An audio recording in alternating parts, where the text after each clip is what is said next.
Trataremos de ser lo más breve posible para ser prudentes con el tiempo. Así está escrita la palabra del Señor a la letra y me permito leerla bajo la autoridad de nuestro Dios Padre, Hijo y Espíritu Santo. Pero los 11 discípulos se fueron a Galilea, al monte donde Jesús les había ordenado. Y cuando le vieron, le adoraron, pero algunos dudaban. Y Jesús se acercó y les habló diciendo: Toda potestad me es dada en el cielo y en la tierra. Por tanto, id y haced discípulos a todas las naciones, bautizándolos en el nombre del Padre y del Hijo y del Espíritu Santo, enseñándoles que guarden todas las cosas que os he mandado. Y aquí yo estoy con vosotros todos los días hasta el fin del mundo. Esta es palabra del Señor, es fiel, es digna de ser recibida por todos sus santos escogidos. Señor, añade virtud, añade fe al corazón del oyente, Señor amado. Tu palabra ha sido leída y la palabra que sale de tu boca no retornará vacía, sino que hará y cumplirá el propósito por la cual ha sido enviada. Sé propicio, oh mi Señor, a la necesidad de tu pueblo y abre los sentidos, abre el entendimiento de tu pueblo en esta preciosa mañana. Permite que no sea el cumplir un culto más, un sketch dentro del programa de la iglesia más, sino que pueda causar un impacto en la vida de cada persona que está presente, Señor. Escondo mi vil figura detrás de la augusta presencia del Cristo Nazareno, Señor, en esta preciosa hora, y someto ante ti toda fuerza, toda potestad y principado y gobernador y hueste espiritual de maldad a la obediencia de tu palabra en Cristo Jesús, Señor nuestro. Amén y amén. Pueden tomar sus lugares, mis amados hermanos. Voy a compartir en esta mañana un poco acerca de la gran comisión y del discipulado. Gloria a Jesús. Bueno, para hacer una pequeña reseña, mis amados hermanos, quiero comenzar con el hecho de lo que Jesús, al momento cuando estaba entregándole esta recomendación, este encargo o recado a sus discípulos, allí expresa ese verso cuando él dice: toda potestad me ha sido dada, me ha sido entregada en el cielo y en la tierra. O sea, esas palabras son muy claves, muy importantes, porque que él necesitaba, primero que todo, consumar su obra a lo que él vino a hacer a esta tierra y recibir la glorificación de su Padre.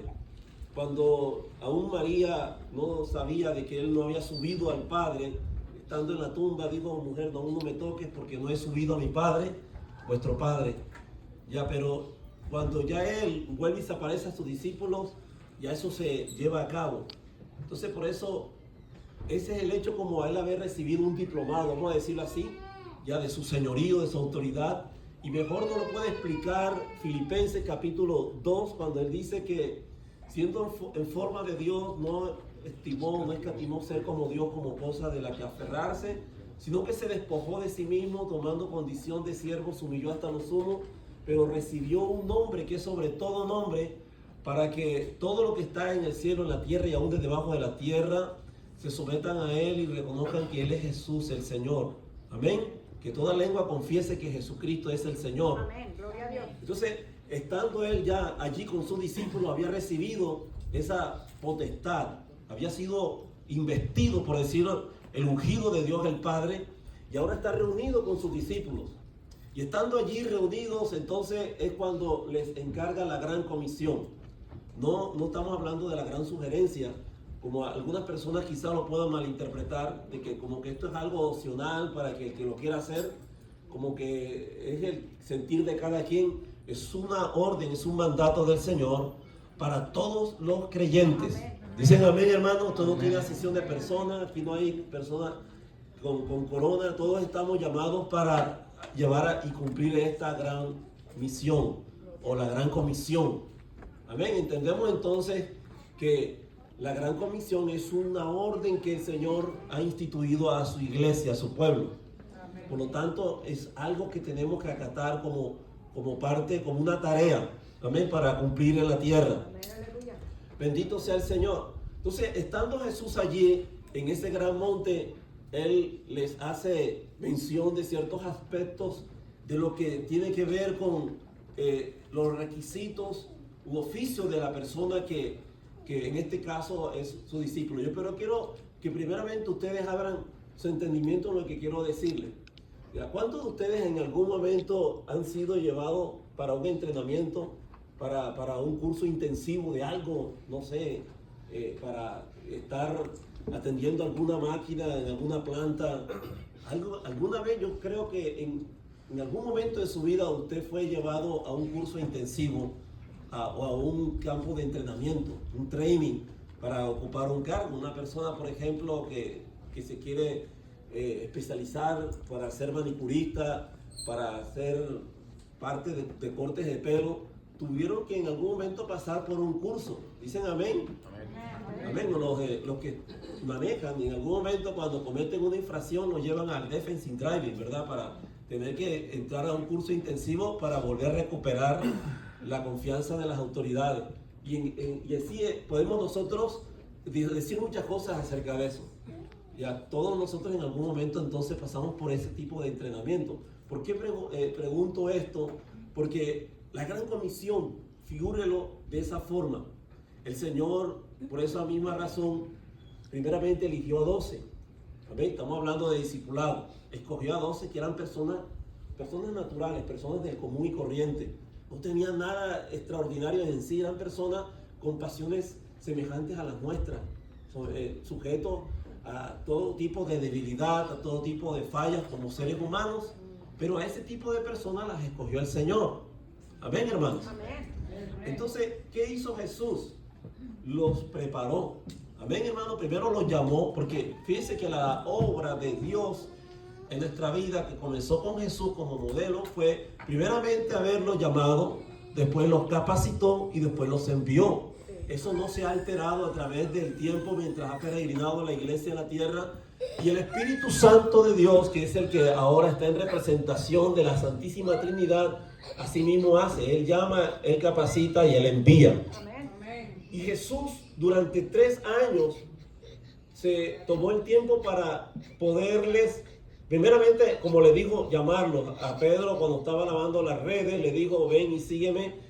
Con el poder de la palabra dice que sin cuestionarlo en ninguna manera, al instante dejó las redes y le siguió. Al recaudador de impuestos llamado Leví, que era una persona importante dentro de la estrategia del sistema romano de la época, ese hombre cuando oyó a Jesús que le dijo, ven, sígueme, al instante le siguió. Ya, el poder de la palabra del Señor. Y los tuvo allí por 3 años, enseñándole todas las cosas que usted ya sabrá, ¿verdad? Lo que ellos plasmaron, algunos de ellos en las gloriosas páginas de las Escrituras.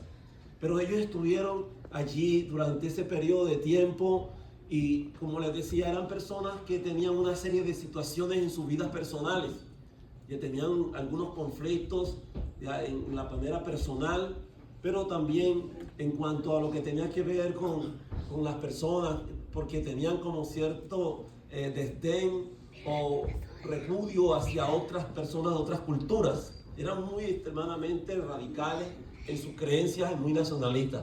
El judío no se llevaba bien con samaritanos, con personas extranjeras, porque ellos en alguna forma interpretaban que primeramente habían invadido su territorio y los oprimían, ¿verdad? Porque les cobraban unos altos impuestos. Entonces, no era del agrado del judío ver personas de otras culturas, sobre todo los romanos, que eran los que dominaban la época cuando Jesús apareció. ¿Hasta ahora me siguen, hermanos? Amén. Ok, entonces, lo que primeramente yo quisiera que ustedes se lleven en su mente, en su corazón, esta pequeña reflexión es acerca de que si el Señor nos ha instituido a nosotros, a todos, para que cumplamos la labor de la gran comisión de hacer discípulos, primero hay que entender qué es ser un discípulo. Yo no sé cuántos de ustedes han escuchado esa palabra tantas veces, pero lo voy a definir de la manera más sencilla. Es un seguidor, ya alguien que ha tomado a bien, el que ha decidido seguir las enseñanzas de un líder, de un maestro. En este caso, ellos siguieron las enseñanzas de Jesús, seguían la doctrina de Jesús. Por eso se les llamó discípulos, porque aprendieron, amén, a creer las palabras que él les enseñaba y las obedecían. Entonces eran sus primeros seguidores, sus primeros discípulos, porque eran personas que estaban inscritos bajo la escuela del discípulo de Cristo, o sea, los discípulos del Señor Jesús. Y por eso allí ellos comenzaron a aprender el ABC desde la nada, comenzaban a aprender acerca de todos los aspectos que conciernen a la doctrina del Señor. Entonces cuando nosotros ahora nos figuramos qué es ser un discípulo, yo tendría que confrontarlos a todos ustedes, donde están ahora mismo con sus corazones, en su mente. Y lo primero que tendríamos que nosotros evaluar de sí mismo es, para yo poder ser alguien que me decida a discipular a otras personas, ahora, ¿estoy yo lo suficientemente seguro de tener bien claro lo que significa yo ser un seguidor de Jesús? ¿Entiendo yo qué significa Jesús para mí? Amén. Porque ¿cómo yo puedo hablarle a otras personas de Jesús si todavía nosotros mismos no entendemos ni siquiera por qué estamos aquí? Dicen amén. O sea, ser cristiano no es venir a un servicio. Eso no define la cristiandad, de venir a un servicio que otro, amén, a una iglesia. Y es bueno, qué bien. Y amén, les felicito por eso, porque es parte de, pero no es la esencia de lo que significa ser un discípulo de Cristo. Cuando entendamos esto de lo que Jesús dijo, id y haced discípulos a todas las naciones, amén, y bautizándoles y enseñándoles las cosas que yo os he hablado, las cosas que yo os he mandado. Entonces cuando estos discípulos comenzaron a ser enviados, ya porque él, como le dijo, los llamó, los capacitó y posteriormente los envió, entonces ellos bregaron mucho acerca de la identidad de lo que significaba para ellos esa nueva experiencia. Amén. Y un día, fíjense ustedes, la Biblia dice que en una ocasión los discípulos venían a Jesús a traerle un reporte de lo que estaban haciendo. Entonces, uno de los discípulos le dijo: maestro, por ahí algunas personas aducen de que tú eres alguno de esos profetas del Antiguo Testamento. Otros dicen que eres como la resurrección de Juan el Bautista, algo así. Entonces a Jesús, fíjese que no le interesó mucho el concepto que le tenía el mundo de aquella época, la gente de allá afuera. Al Señor lo que realmente lo tramaba, lo tenía así como en vilo, era saber qué tanto trabajo yo estaba haciendo con esta gente, con estos discípulos. Y la pregunta fue muy clave, y les pregunta: ¿y vosotros qué decís? ¿Quién decís que soy yo? Amén, porque de esa respuesta que ellos le habrían de dar a Jesús, entonces se podía realmente definir qué clase de alumnos, de seguidores o discípulos habrían de ser estos que estaban ahí con él. Eran los primeros 12. Entonces esa es la pregunta que yo les planteo a ustedes, ¿verdad? ¿Qué ustedes piensan acerca de Jesús? ¿Qué decís vosotros, ustedes que están aquí ahora en esta escuela dominical, en este servicio de educación cristiana? ¿Qué dicen ustedes acerca de Jesús? ¿Qué piensan? ¿Será que tus convicciones están tan fuertes como para que tú puedas entender que seguir a Jesús significa padecer muchas cosas, abandonar muchas cosas en la vida, de sufrir por causa de Él? Porque en algún momento, ¿verdad?, dentro de las cosas que nos hacen razonar allí en ese texto de la Biblia, Jesús dijo: si alguno quiere seguir en pos de mí, niéguese a sí mismo, tome su cruz cada día y sígame. Entonces yo pregunto, ¿será que tus convicciones están así tan fuertes, tan sólidas, que estás dispuesto a dejarlo todo por causa de Él? ¿Estás dispuesto a sufrir, amén, tener dolor en tu corazón cuando las personas te golpean, tus emociones te abofetean por causa de tu creencia, tu fe en el Señor? Amén. ¿Están así tus conceptos acerca de Él? ¿Tienes un claro concepto del Cristo al cual tú sirves? ¿O solamente vienes por venir como para cumplir, digamos, para callar la conciencia, como para seguir a tu mamá, a tu padre, al que te está diciendo: ven, vamos para la iglesia, como para ya dejar que no te estén mortificando tanto? Realmente, ¿cuál es la razón por la que tú estás aquí en esta hora? Amén, hermanos. Entonces eso es importante que lo sepamos, porque esos discípulos, ellos estaban dispuestos a seguir a Jesús, pero todavía no habían comprendido realmente la magnitud del significado de ese gran compromiso y de esa gran responsabilidad que los estaba llevando inclusive a una sentencia. Ustedes saben que todos estos discípulos, la mayoría de ellos murieron de una forma trágica. Muchos de ellos, excepto Santiago, fue traspasado por una espada, ¿verdad? Cuando Herodes en aquel momento, ¿verdad?, lo vio delante, le traspasó la espada, dice el libro de los Hechos. Pero la historia secular dice que algunos fueron cercenados, fueron pasados por sierra, de las sierras esas rústicas de aquellos tiempos. Otros fueron crucificados, como el caso de Simón Pedro. Dice la historia secular que estando en Roma, él solicitó que no era digno de morir como su Señor y por eso pidió que lo crucificaran con la cabeza hacia abajo. Otros, como Juan, fue llevado a una paila de aceite caliente y fue arrojado allí, pero no le tocó, no le hizo absolutamente nada el aceite caliente. Y el hombre que lo estaba llevando a esa tortura, a esa ejecución, cuando vio que el apóstol, amén, el siervo Juan salió de allí, se asombró terriblemente y después lo llevaron al exilio, al destierro allá en la isla de Patmos. Y allí escribió todas esas hermosas revelaciones del libro de Apocalipsis. Damos gloria a Dios por eso, hermanos. Aleluya, el aplauso para Cristo, mi hermano. Bendito sea Jesús. Entonces la gran comisión nos lleva a nosotros a proclamar el mensaje del Evangelio, ya entendiéndose cómo, entonces son mis comisiones, ya yo conozco a Cristo, porque ellos lo que hacían era llevar a las personas a una experiencia con Jesús. Yo pregunto, ¿cuántos de ustedes han verdaderamente llegado a esa experiencia de experimentar lo que es tener a Cristo en su corazón? Amén. Levánteme la mano todos los que realmente en algún momento de su vida han vivido esa experiencia de tener a Jesús en su corazón. Dicen amén. Gloria a Dios, muy pocas manos se levantaron, O sea, quiere decir que todas sus convicciones no están tan fuertes. Vuelvo y pregunto, no sé si me entendieron. ¿Cuántos de ustedes han vivido la experiencia de sufrir ese cambio, esa transformación, habiendo recibido a Cristo como su Señor y Salvador? Levanten la mano una vez más.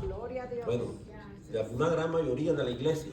Entonces, cuando nosotros pasamos por el proceso de la regeneración, de ser degenerados a ser ahora personas regeneradas, eso quiere decir que Cristo algo hizo en nuestras vidas, nos transformó, nos cambió. Bendito sea Dios. ¿Por qué hablo y menciono estos aspectos, hermanos? Porque si nosotros ya recibimos a Cristo como Señor y Salvador de nuestra vida y todavía persistimos en continuar viviendo en esos malos hábitos que solíamos vivir en el mundo, quiere decir que aún todavía no nos ha amanecido.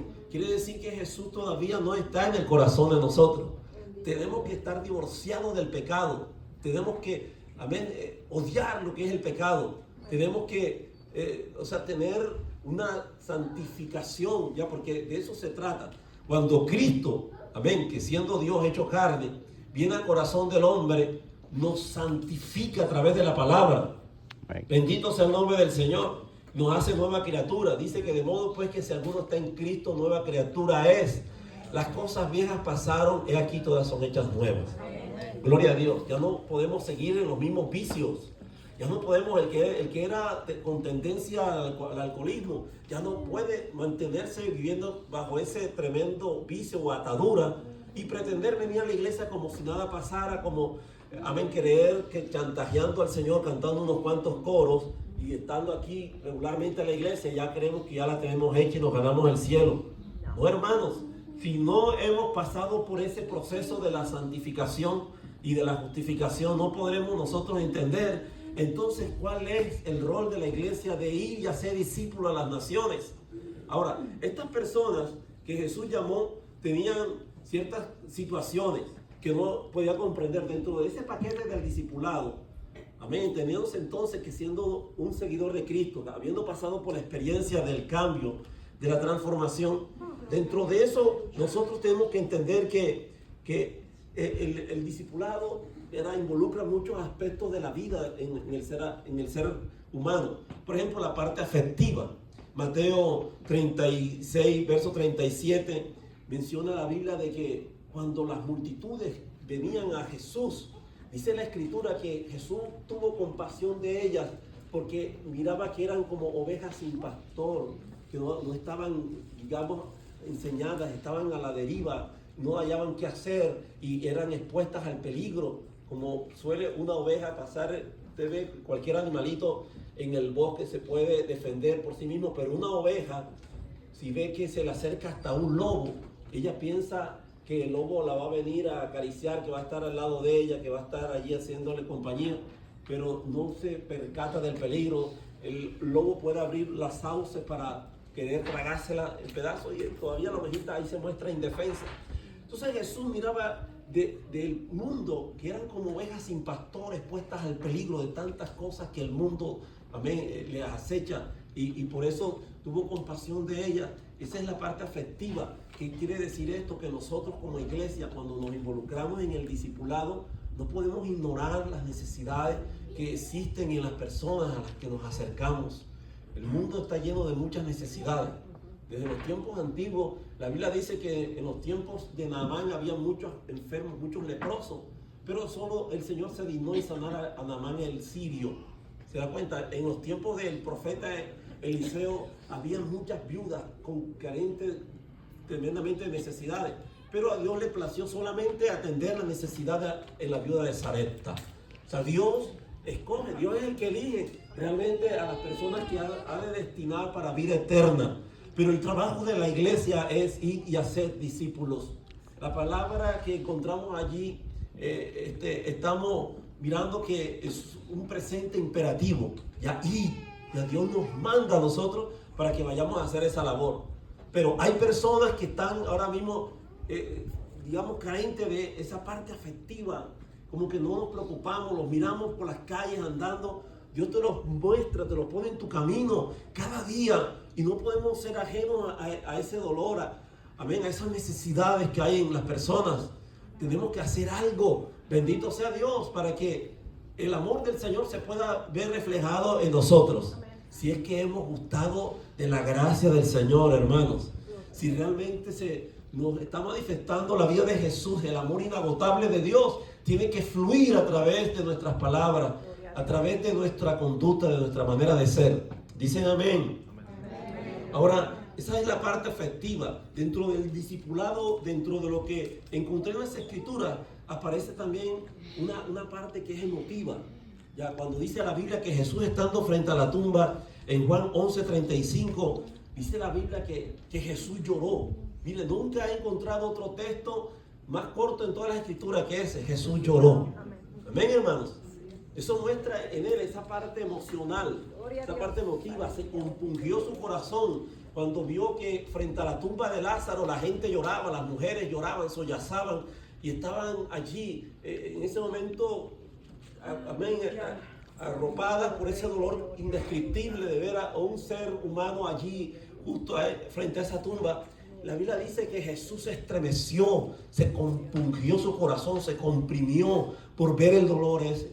Ahora, la Biblia nos enseña que nosotros también, cuando estamos metidos en este ámbito del discipulado, discipular, quiero que entienda que nosotros, cuando predicamos el Evangelio, cuando venimos aquí cada culto, cada servicio, la predicación es una cosa, pero el discipulado es otra cosa.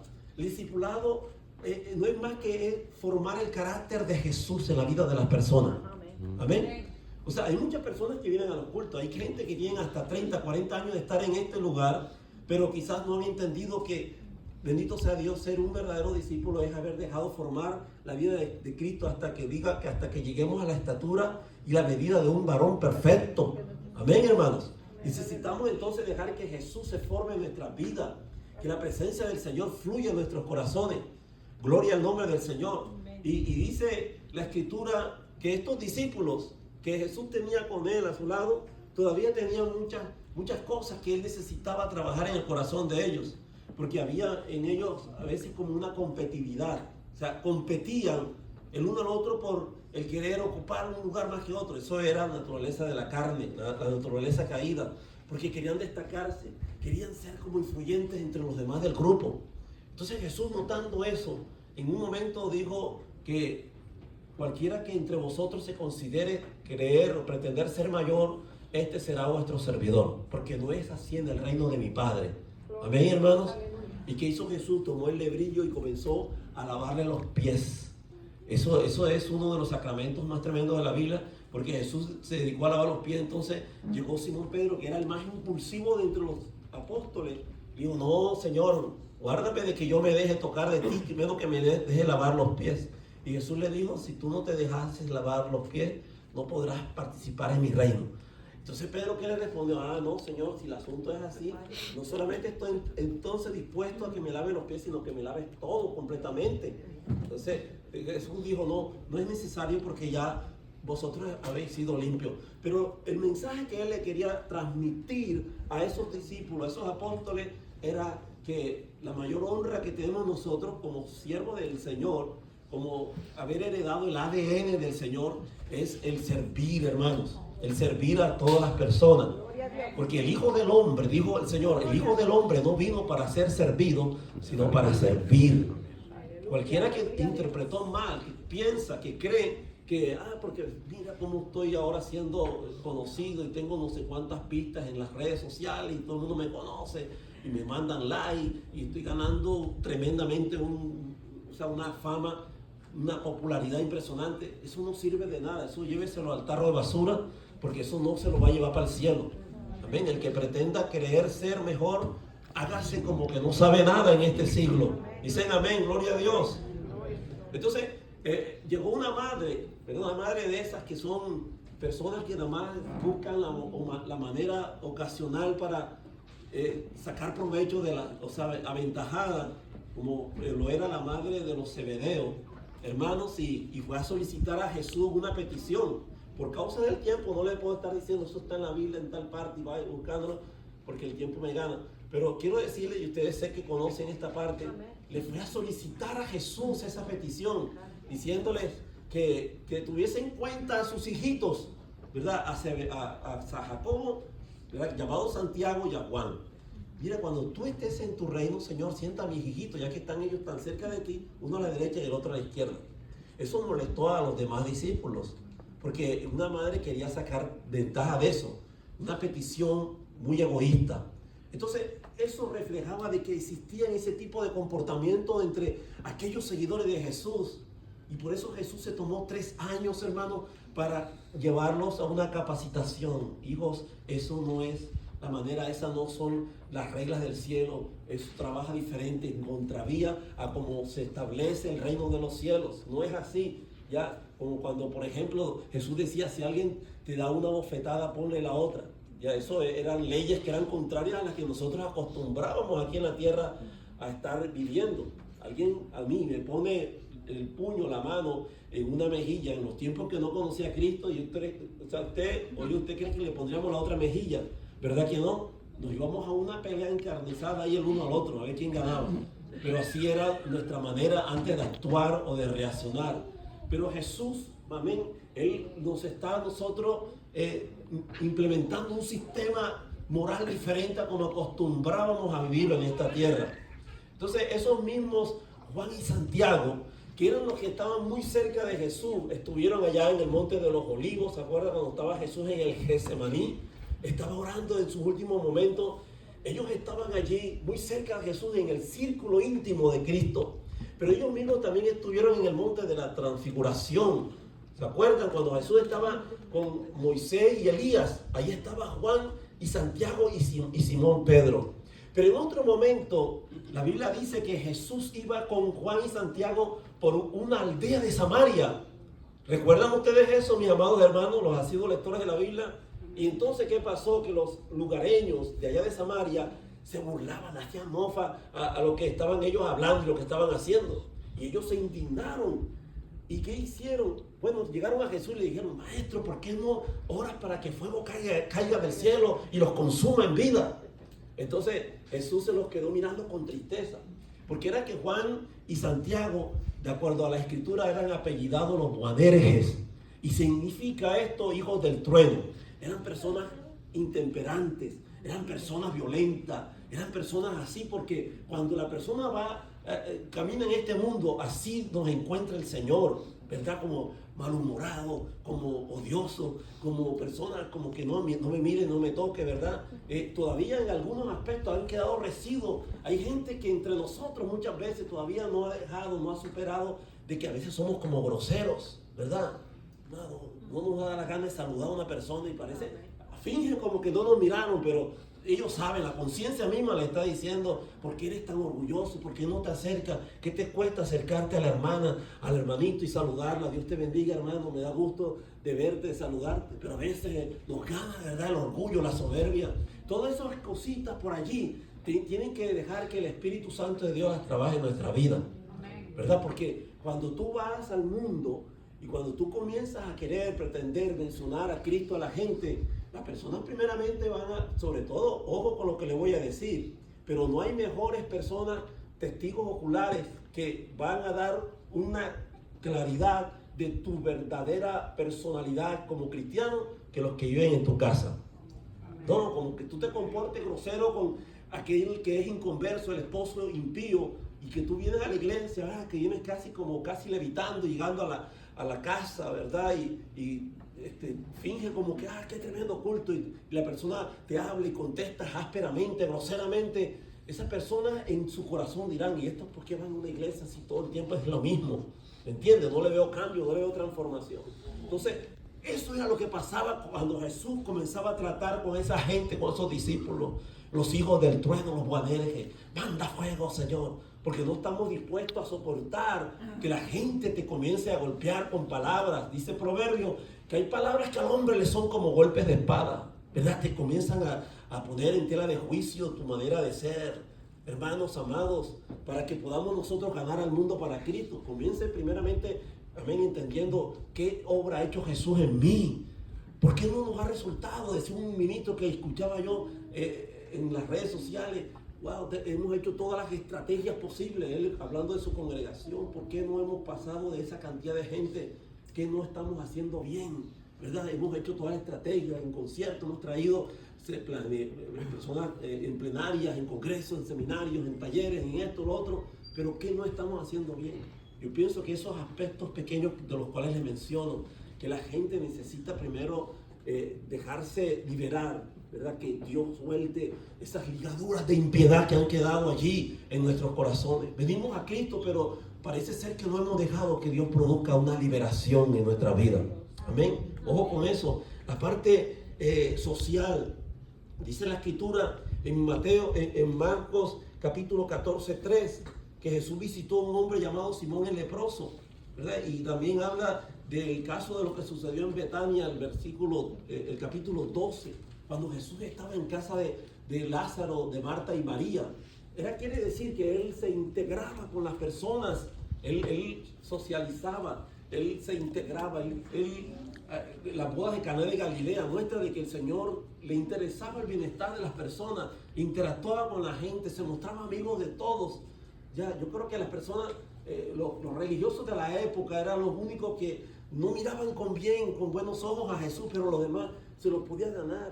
Los niños, no era repugnante como hoy en día hay mucha gente, hermanos, dentro del mundo de la farándula, no sé, que les parece como un estorbo ver niños o cosas que no quisieran estar dentro de sus escenarios, pero Jesús hasta a los niños los dejaba que llegaran hacia él, y los discípulos eran siempre como los que ocasionaban estas cosas, pero era porque Jesús a ellos los estaba llevando a su escuela de aprendizaje, amén, del discipulado, y les estaba enseñando: ellos también hacen parte del reino, dejadles venir a mí porque de los tales es el rey del reino de los cielos. Gloria a Jesús. La parte social, tenemos que interesarnos en las personas. Yo no sé, aquí a veces nos vemos las caras, pero pregúntense cuánto ya mira hacia su derecha, hacia su izquierda, hacia adelante, hacia el frente, y pregúntense: yo conozco la casa del fulano de tal, del hermano, que lo veo todos los domingos aquí cuando nos saluda, pero ¿cómo está él? ¿Cómo está su familia? Nos integramos con ellos, hacemos parte de sus vidas, nos interesa cuando nos enteramos, cuando por ahí hay un comunicado, ¿verdad? En los grupos que hay en las redes sociales, que se enfermó fulano de tal, que está en el hospital. Pero nos interesa, hermanos, hacer una convivencia, una coinonía con los hermanos, ¿verdad? Para poder conocernos como hermanos en Cristo. La Biblia dice que los primeros cristianos en el libro de Hechos, capítulo 3, ¿verdad? Dice que todas las cosas las tenían en común, compartiendo el pan, en las oraciones, se reunían en las casas. Dice las Escrituras, y nada le hacía falta a nadie. Y dice que los apóstoles, habiendo vendido las cosas que venían a sus manos, las traían y las repartían entre la gente necesitada, y cada día se añadían los que habrían de ser salvos. Y así dice que fue creciendo el evangelio. ¿Por qué? Porque las personas se interesaban en las necesidades, en la parte social. Dicen amén, hermanos. En la parte física, Juan capítulo 6, verso 1 al 14, cuando Jesús alimentó a 5,000 personas, sin contar las mujeres y los niños. Dice también que él entonces le dijo a sus discípulos, traed de comer. Y ellos comenzaron, ustedes ya saben, un alegato con Jesús. Le dijeron, maestro, no tenemos ni para nosotros, mira, 5 panes, 2 peces. ¿Cómo le vamos a dar de alimento a esta gente, a estas personas? Pero el mensaje era, preocúpense también, no solamente por ustedes, sino también ayuden a aquellos que están allá. Mire, todo este rato, esta jornada tan larga que han venido detrás de mí caminando, tan cansados, exhaustos del camino. Pero ustedes no se han preocupado, sino es por ustedes. Entonces, este es el mensaje. Necesitamos también encontrar cómo podemos hacer. Cornelio, aquel hombre del capítulo 10 de Hechos, mientras él oraba, él dice la Biblia que él era una persona que ofrendaba, que daba limosnas, que oraba a Dios, y un día se le apareció un ángel, y su oración, yo me supongo que cuando la levantaba al cielo era, voy a ver, Señor, muéstrame a quién puedo bendecir hoy, a quién yo puedo ayudar hoy. Y la Biblia dice que Dios manda al ángel y le dice a Cornelio, eres un hombre que tus oraciones, tu limosna tiene memoria delante de Dios, y por eso he venido a ti. O sea, Dios sabe, Dios conoce los corazones, lo que tú haces de buena fe. No le es oculto al Señor tus buenas acciones. Quizás alguien dirá, hermano, pero es que las obras no salvan. Sí, pero la fe sin obras es muerta.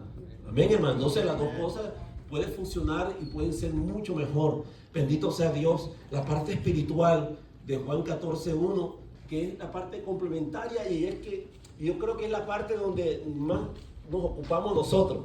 Es el pretender, o sea, ganarnos a la gente así a la brava, ¿verdad que sí? Ya, vamos a esta persona, vamos a hablarle de Cristo. Y es todo de lo que nos preocupamos, de que la persona venga a los pies de Cristo y punto. Ya nunca más nos volvemos a ver, ya. Y no estamos haciendo bien el trabajo. Porque, o sea, les hablamos a las personas del Evangelio, pero no las discipulamos. Ya nunca más las volvemos a ver. No les decimos, me permitiría poder continuar viéndote, ayudándote para enseñarte estas palabras que me enseñaron a mí en la iglesia, que es de la palabra del Señor. Porque lo que Jesús les dijo, y con esto ya voy terminando, hermano, lo que Jesús les dijo a estos discípulos es, toda potestad me ha sido dada en el cielo y en la tierra. Por lo tanto, id y haced discípulos a todas las naciones. Y como les digo, es un participio entre y, que es yendo, bautizando y enseñándoles. Los 3 participios hay allí en ese texto de la Biblia. Y hacer discípulos. El discípulo no se hace de la noche a la mañana. El discipulado nunca jamás se acaba, hermano. No se termina. ¿Ya? Hay clases de todo tipo, pero el discipulado yo todavía no he dejado de aprender. Todos los días me aferro a ser mejor cristiano.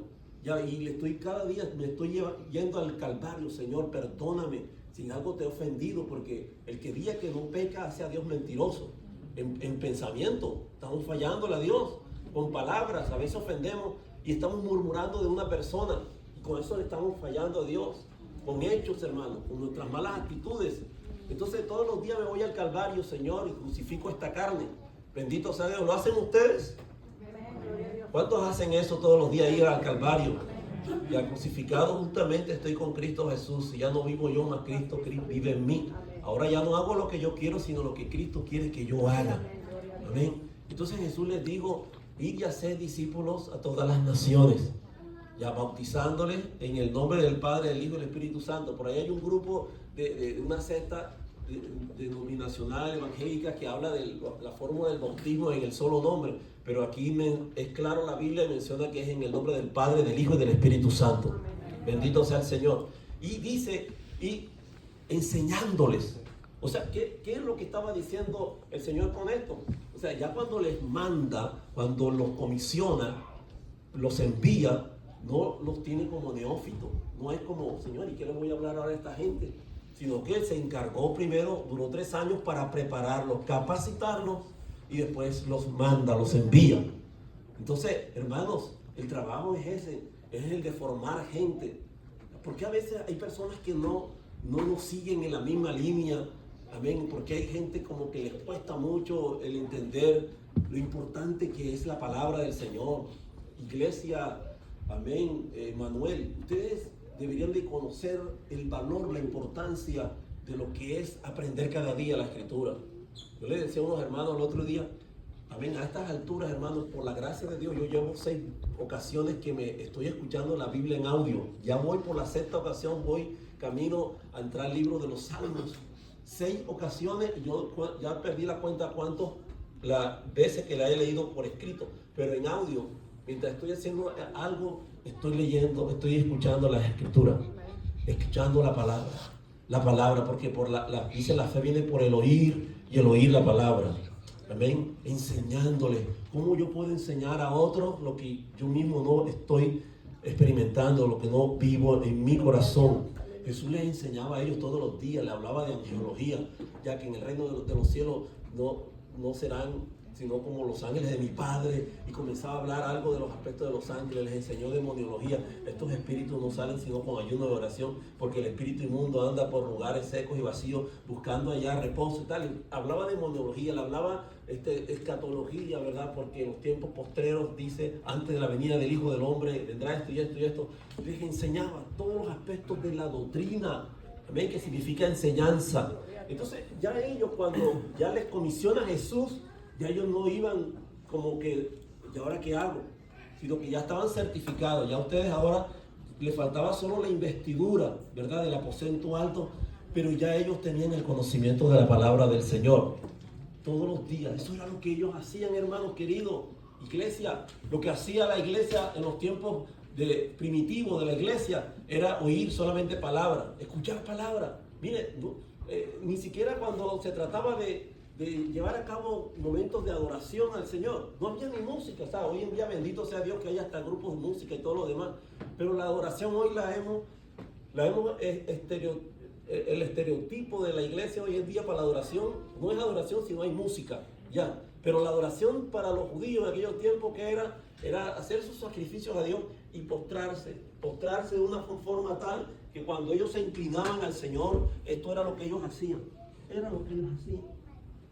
¿Ah? Levantaban su cabeza y estaban en adoración constante, horas y horas, amén, sin estar tomando nota de que haya una alabanza, una adoración, porque ellos conocían, ya sabían cómo era el asunto de los tiempos pasados y entraban en ese tiempo de la adoración a Dios.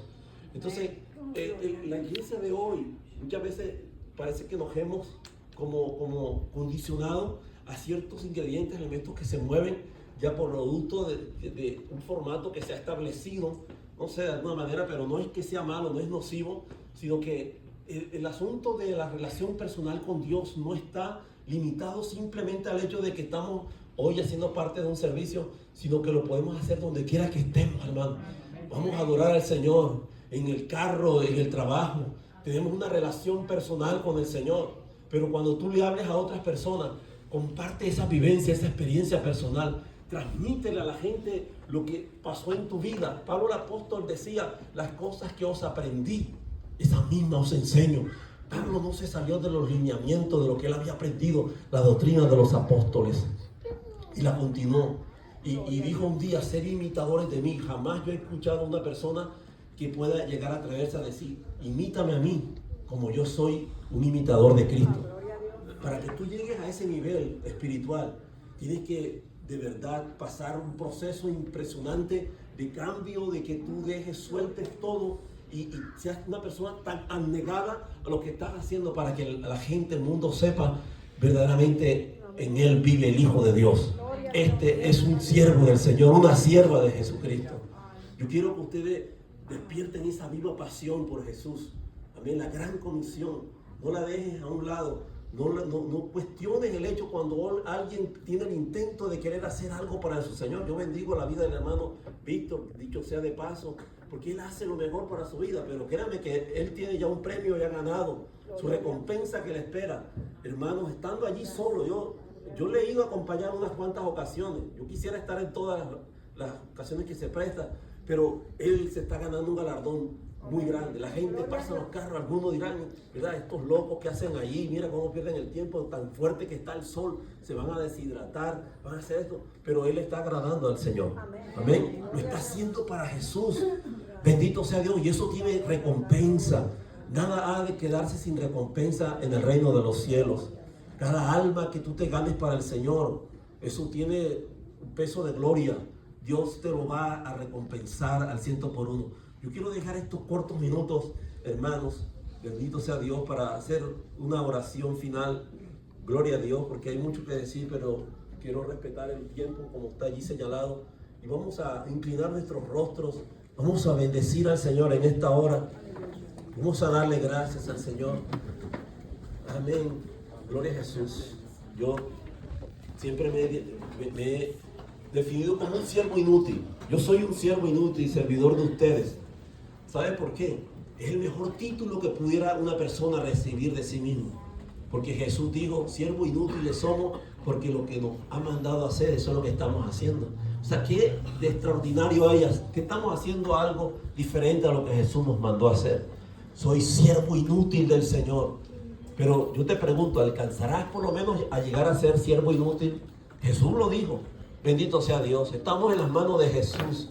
Señor, estamos en tus manos. Todo aquel que sienta en su corazón dar un paso hacia este altar y ponerse en las manos del Señor y poner a disposición su vida. Amén. Y reconocer que Él lo es todo en tu corazón. Aquellas personas que nunca jamás han realmente, reconocido públicamente a Cristo como su Señor y Salvador, por eso no han entendido lo que significa ser un discípulo de Cristo. Si por alguna razón usted nunca jamás lo ha hecho y ha tenido tanto tiempo de venir a la iglesia, les voy a hacer la invitación, un llamado que no está de más. Si hay alguien en esta hora que ha entendido esta reflexión a su vida, pero usted reconoce que es importante hacer una confesión pública de fe y aceptar a Jesús como su único Señor y suficiente Salvador, yo le invito que en el lugar donde usted está, si usted cree que este mensaje ha tocado tu corazón y no quieres irte de este lugar de esa manera, levanta tu mano ahí donde tú estás. Si hay alguien, hubiese alguien que entendió el mensaje de la salvación, de lo que Jesús vino a hacer por usted, solamente levanta tu mano. Quiero hacer una oración por ti, porque Jesús dijo que si confesares con tu boca y lo creyeses en tu corazón que Jesús es el Señor, serás salvo. Dijo Jesús, todo aquel que me confiesa públicamente delante de los hombres, yo lo confesaré delante de mi Padre que está en los cielos. Y todo aquel que me negare aquí en esta tierra, yo también le negaré cuando esté delante de la presencia de mis santos ángeles y de mi Padre. Quien en esta hora levanta su mano y reconoce a Jesús, el Hijo de Dios, como el único Señor y Salvador de su vida. Levante la mano bien en alto para yo poder entender que usted lo está haciendo. Amén. Gloria a Jesús. ¿Quién lo está haciendo? ¿Quién decide levantar su mano y decir, yo quiero entregar mi vida a Jesús? Amén. ¿Habrá alguien? ¿Entendieron el mensaje, hermanos? El joven allá en la parte de atrás, ¿ya tú decidiste entregar tu vida a Jesús? ¿Ya lo hiciste públicamente? Gloria a Dios. Te felicito por eso. ¿Quién más? ¿Quién se quiere reconciliar con el Señor? ¿Quién quiere decir, Señor, perdóname, pero estoy lejos de la verdad? Sí, ya me acostumbré a la rutina, pero ciertamente estoy lejos de parecerme a la persona que un día entregó su corazón a ti. Limpia una vez más. La Biblia dice que con el corazón se confiesa, que ahí este pueblo me honra del labio, pero su corazón está lejos de mí. No permitas que las distracciones del mundo, que las cosas que hacen daño a la relación personal con Dios te distraigan. Gloria a Jesús. Padre, yo hago este llamado, esta oración a favor de cada uno de mis hermanos que están aquí en este altar. Los pongo ante ti, Señor.